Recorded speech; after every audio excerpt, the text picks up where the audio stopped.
Ito no, medyo fusion siya ng Pinoy at Italian, Chinese. May bacon siya, may cheese sa loob.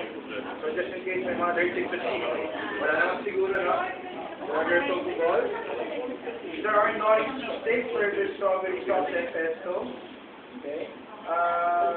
Recipe, kumbaga naman ako na itong recipe na ito, yung nagturo sa akin ito, natutunan niya sa isang magaling na chef, natutunan niya sa isang magaling na chef, no?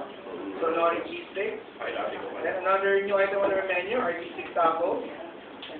Then finally, one of our top bestsellers here is our tempura oysters. We serve it with tempura oysters and pearls. Yung pearls natin are ibico, yung flying fish roe on top. Okay, so ibico or tobico. Okay, so guys, if you're done with the picture taking, you guys can enjoy.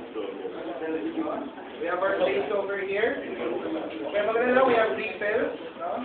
Pero huwag kayo magpakapusok dahil may ano pa tayo, may mga main course pa tayo. Okay? This is Lloyd Luna recording for the Campus Record.